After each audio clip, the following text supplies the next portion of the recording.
activa el sistema. La segunda. No ocupada. No, lo primero es, sí, la primera, si la concentración necesaria sobrepasa el IVA, se deberá implementar un sistema de puesto para eso. Pero que está diciendo que el operario debe desactivar. Lo que pasa es que este es el más peligroso. O sea, si yo estoy en esta situación y hay una descarga muy buena, con toda seguridad, entonces que usted entra a un cuarto y lo tiene que dejar fuera de servicio, el sistema de descarga. En cambio, aquí puede hacerme daño, pero no necesariamente me mata. Entonces me permite dejar funcionando con el sistema manual, o sea, que no se active automáticamente cuando esté dentro del cuarto en un estado de mantenimiento, sino que yo salga. El fijo y el celular. ¿Por qué no se permite activarlo manualmente en esta condición? Porque si alguien le quiere hacer daño a uno, lo puede hacer desde afuera. ¿Sí? Entonces, básicamente es para evitar ese tipo de situación. Áreas normalmente ocupadas, o sea, cuando siempre hay presencia de personas.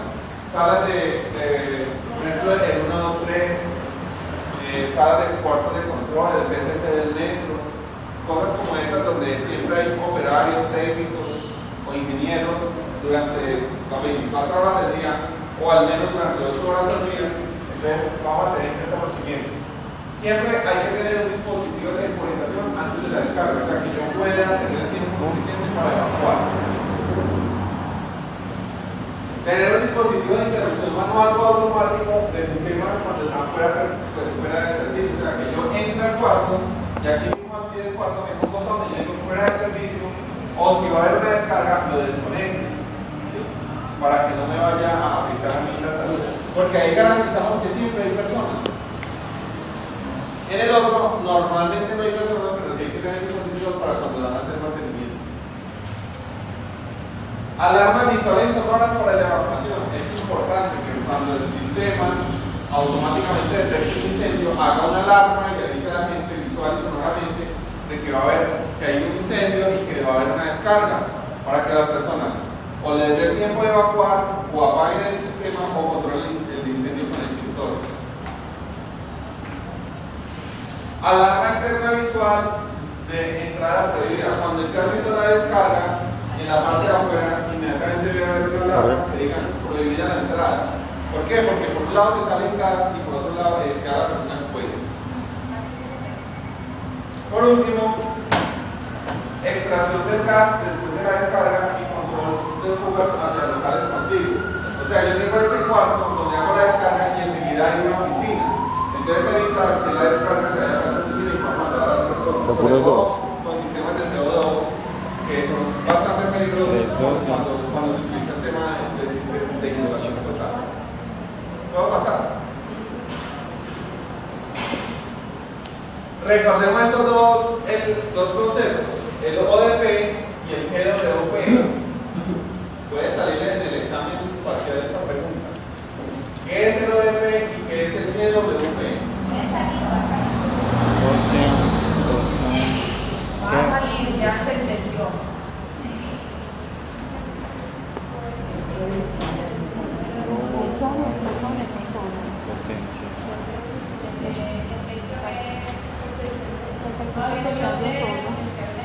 Entonces, ODP, potencial de destrucción de la capa de ozono, y el GWP es potencial de calentamiento global.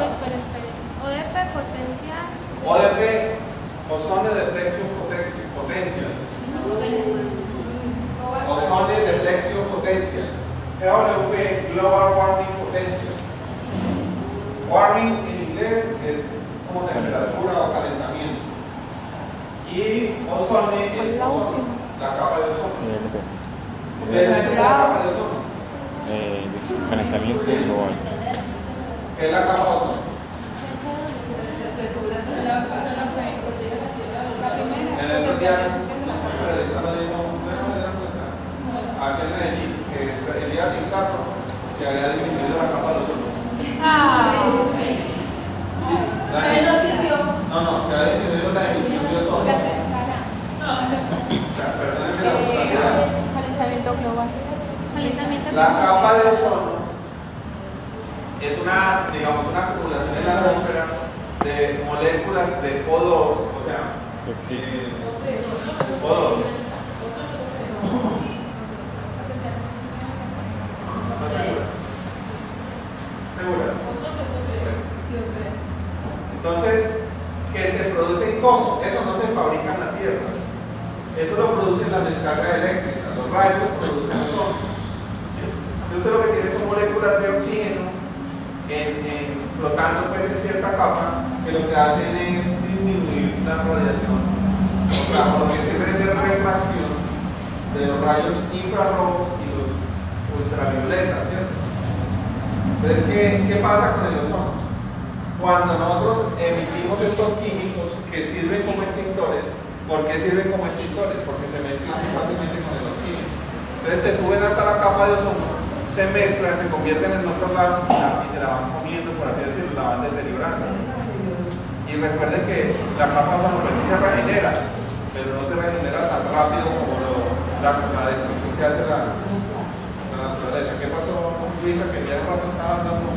Que la invite y yo sin trabajo. Entonces,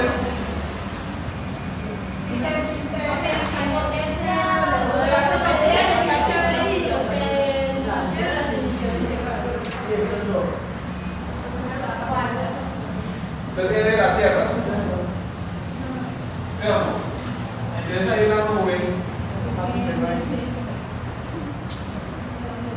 una nube de ozono. ¿Qué es lo que pasa con el ozono? Cuando viene la radiación solar,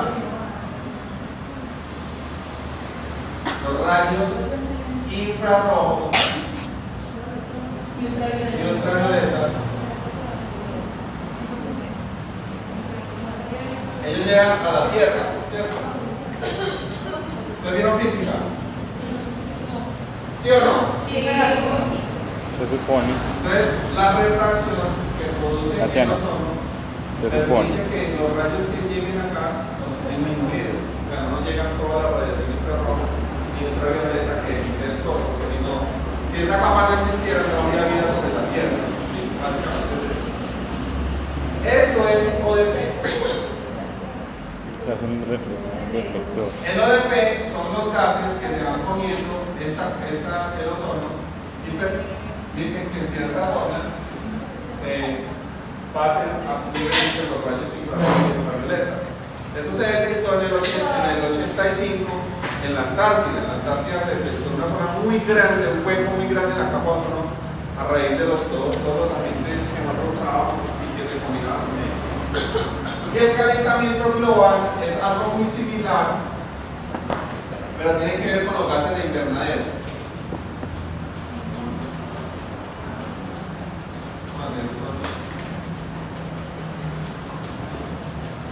Los gases de invernadero prácticamente son el CO2 y algunos otros gases de la producción pues, digamos que de las fábricas, de algunos químicos, que lo que hacen es acumularse en la atmósfera. Uno pensaría que estos sirvieran para la detención de los rayos ultravioleta e infrarrojos, no son tan efectivos.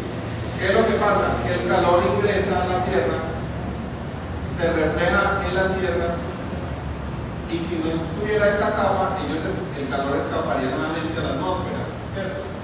Pero al existir esta capa de gases de invernadero, lo que hace es que ellos rebotan y el calor se queda acumulado en nuestro planeta, y lo que hace que supuestamente aumente la temperatura.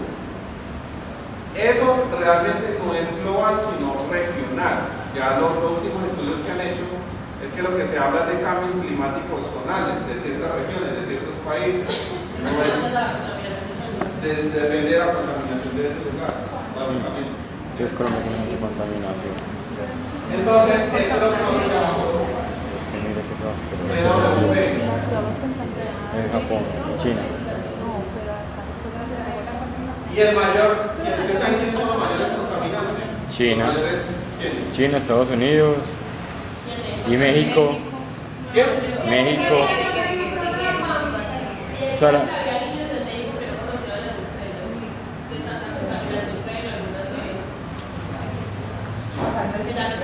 Y mire que en China eso todo es No, no, en los Juegos Olímpicos. China se verá así toda tapada, que no se puede ver nada.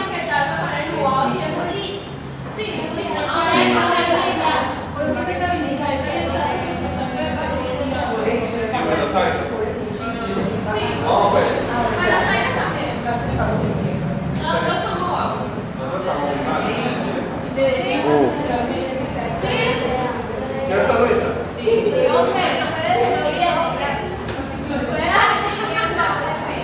Como que no viene.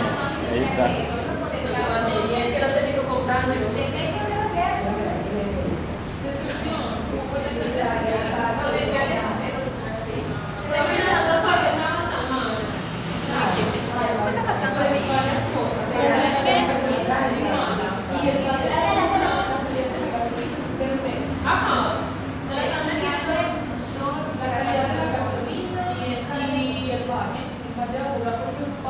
Por un vaso. Se cantó en el centro. Ese es el problema que tenemos acá en Medellín. Lo que está tocando ella. Ustedes se suben a esos cerros y miran a Medellín en un día normal y se ve una capa de snow muy fuerte. Cuando van en un avión o cuando están en un carro, en esa zona se ve a Medellín. Allí a uno le da pesa porque se Yo en carro, pero viste el avión, yo la a uno le da pesa porque nosotros estamos respirando eso en este momento. Colectivo. Por eso aquí en Medellín se ven tanta enfermedad respiratoria, el EPOC, el asma. ¿Sí? En cambio usted va a regiones que no están tan contaminadas, más abiertas y no tienen ese problema. Entonces digamos que Medellín está muy mal. Lo que yo le estaba diciendo, ¿quiénes producen más CO2? Básicamente se ha encontrado que el sector de la construcción, alguien aquí pertenece al sector de la construcción, es el que más produce, sobre todo en las cementeras. El producir el cemento produce demasiado CO2, emisiones de CO2 a la atmósfera. Uno cree que los que más emiten son los carros, y realmente los carros sí emiten, pero no son los que más emiten. Por ejemplo, el ganado. El ganado produce mucho CO2, mucho metano y mucho CO2 también. Al consumir ellos el alimento, pues primero que todo, el CO2 está atrapado en ese arbolito. Cuando usted se consume el arbolito, cuando usted lo descompone, cuando usted lo quema o cuando lo digiere, lo que está liberando el CO2 a la atmósfera. El pasto que se comen las vacas hacen esa... Yo pienso que el tema de los vegetarianos es importante ahora, pero si nosotros somos los que vamos a traer las plantas, vamos a hacer lo que nosotros. Para eso hay una investigación actualmente en los hornos de las calderas de las empresas, donde producen CO2 de los hornos de las... Ustedes lo han visto, esas, ¿cómo se llama? Esas chimeneas gigantes que se ven aquí en Medellín, por ejemplo en Envigado se ven en Peldar, esas chimeneas que producen, que sale el humo negro. Lo que están investigando es la producción de algas que se alimenten de ese CO2. ¿Sí? Ah, sí, porque las algas transforman en oxígeno ese CO2. Ellas convierten el CO2 en algo, pero ellos se alimentan del CO2 y liberan oxígeno. ¿Sí? Ah, qué loco. Y la ventaja es que las algas usted las puede convertir en alimento o las puede convertir en biocombustible. Porque en ese momento apenas estás investigando, o sea, la empresa que más está haciendo investigación en eso es Arcos, la cementera, porque ellos producen mucho CO2, muchas toneladas de CO2. Entonces básicamente es eso. Nosotros también producimos CO2 al respirar. Es la sobrepoblación.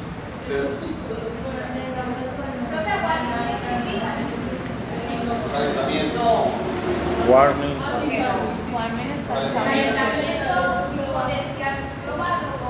no sé si no va a salir acá. Potencial de calentamiento global. Bueno, entonces, ¿qué pasa con el estudio?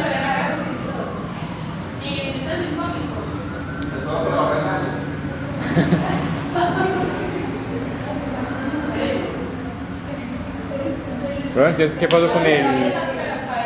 Pero entonces, ¿qué pasó con el día sin carro acá? ¿Cómo? ¿Qué pasó con el día sin carro acá? ¿Qué pasó? ¿Qué pasó con qué? Con el día sin carro. ¿Qué dijeron? Yo tengo mi carro conmigo. Pero si me ¿qué pasó algo? No, me parece una falta de respeto decir que un día sin carro cuando todo el mundo podía salir del carro.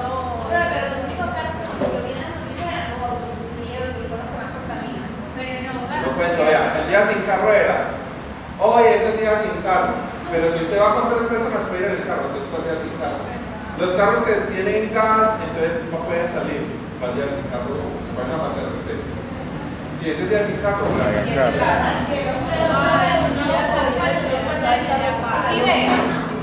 pues el día sin carro realmente les creo, pero es que es el día de porque entonces el que los carros de los diplomáticos, que los carros de los todo pueden dar el carro. 228, 24, 36. Yo creo que es ese. Yo creo, yo no me sé todavía. Lo que ya no se está hablando de calentamiento global, sino de cambio climático. Lo que pasa es que el tema de calentamiento global se va a preocupar. Lo que se habla de realmente lo que está ocurriendo es un cambio climático. Igual afecta, o sea, igual hace daño.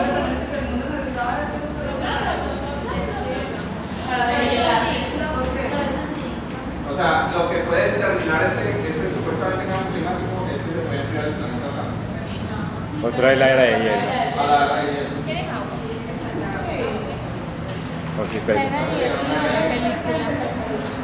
Sí, Ay, pero Laura. el calentamiento produce la forma de refrigeración del planeta es Parecido. las corrientes submarinas, las corrientes marinas de agua fría y agua caliente. Y lo mismo las corrientes de aire frío y corrientes de aire caliente. Ese es el formación del planeta regular. Ya estamos en eso. Entonces lo que pasa es que si se calienta demasiado, se detiene el flujo de calor entre las corrientes polares, las zonas se van a enfriar más y En diciembre. En diciembre. Gringos. el ODP es una sustancia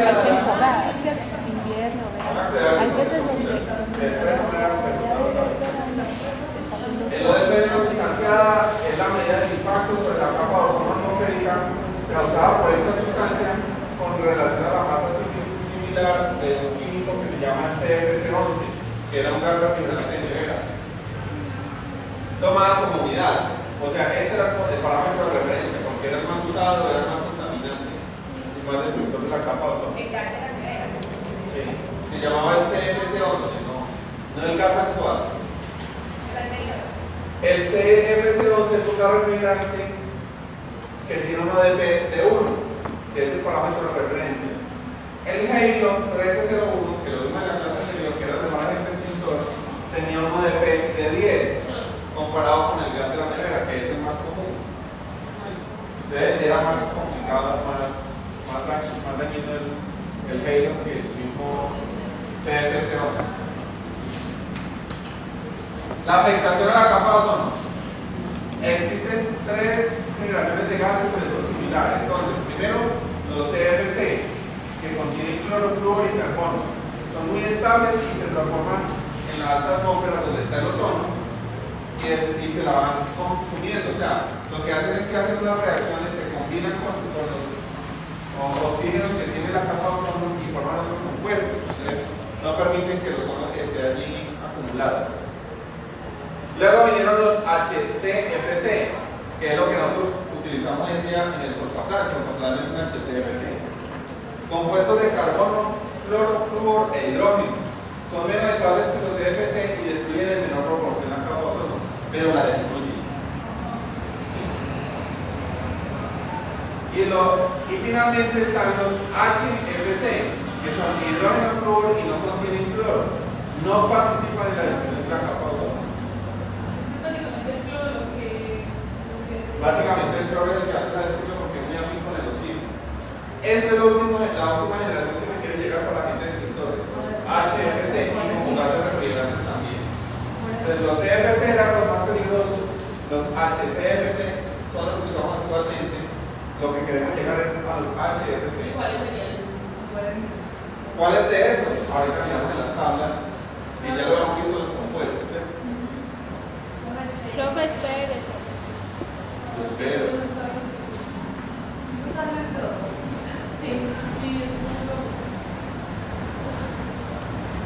Esa es como la misión de los cursos. Ya vale el profesor de curso. Sí. La anatomía. Yo tengo 15 gigas de anatomía. Mi malo usando le dan todo.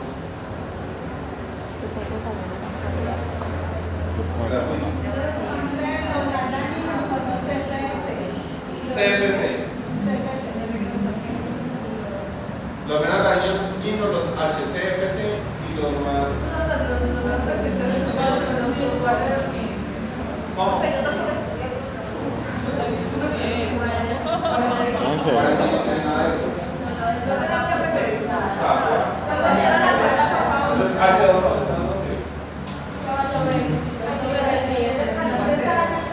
Y de cambio de clima. El calor que se energía de casa.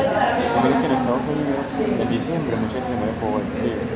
Me quedan heladas. Se cierran por la carretera. ¿Le sacó la mamá de aquí?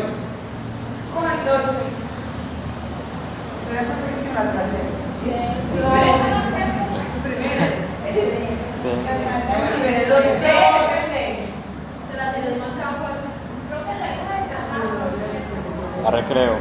Y ahora sí, entró en vigor en 1989 de que los gobiernos decidieron poner el fin a la producción de los CFC. En el 2000. Y en el 2000 se dejó de producir. No era en el Pero nuevo. en el 89 fue cuando hicieron la propuesta. Y no fue en el 94 que salieron de dejaron de En el producir. 87 se hace el protocolo de Montreal y se había planeado para el 2000, pero recuerden que se cambió. En el 91 Dinamarca. se cambió la fecha límite para el 94. Eso no es para la gente de desalogenados en el examen. Y es que esto es emoción. Ah, entonces tengo otro punto bueno. Y en 1994 se cesó la producción. ¿Cómo? Tengo otro punto bueno. Con toda la historia. El de conté historia de los halogenados. Eso suma. Que lo dejan de producir en el Se la 94. contó con. Coloqué que lo dejan de producir en el 94. En Colombia, ¿cómo ves? En Colombia se creó la URBO, la Unidad Técnica de Ozono. Unidad técnica.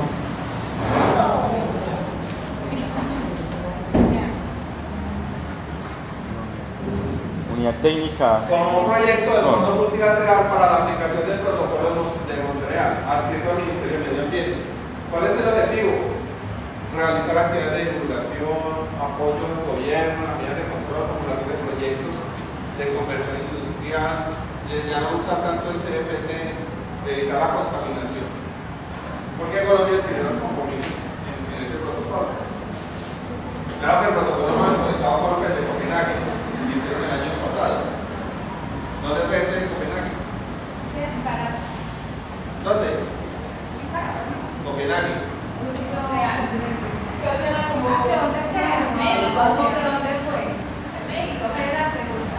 ¿Dónde queda Copenhague?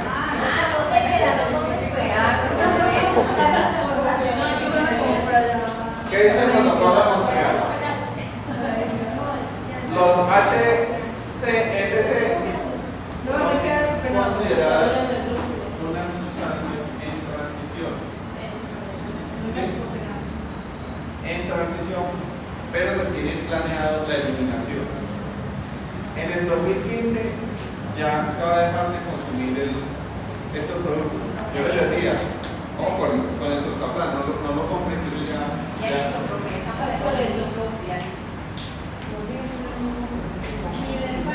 A nivel base, entonces empezamos a dejar de consumir, de producirlo a nivel de consumir. Al 2016, congelamiento a nivel base. Y al 2040, el 100% de los HCFC se dejan de consumir. De acá a eso, han cambiado el protocolo y ya no disminuido la fecha. O sea, al momento eso es como por el momento, como está la situación. ¿No qué? Que no cambien las fechas. ¿Qué que se congelan en el base de producción de los HCFC. Dale, por favor. ¿Sí? No, tenés 60 años, no tenés 40. Como que no. Sí, que llega, 20. no, pues. Y después, no creo que usted va a tener 62. ¿Cómo que no? Tiene 61. ¿Usted cuántos años, en qué año nació? 93, usted va a tener 47 años. Oiga, pero. Es verdad. Yo nací en el 90. Usted va a tener 50 menos. Ya tenía Va a tener 50. 67. 51. Se como va la ley de pensiones en Colombia, todavía está trabajando. O sea, seguirá dando clases en el poli. Y ya uno no tiene mucha esperanza de jubilarse. Para que va uno a morirse a los 2 meses. Para que sale uno más enfermo. Sale uno más enfermo logrando una pensión. Sale uno más enfermo esperando toda una vida. Si usted lo disfrutó antes. El problema no es ese. El problema es que la empresa no contrata a gente de mucha edad. Una persona de 60 años no la contrata en una empresa ya. No, ya no te da. Depende del oficio. ¿Cómo se sienta?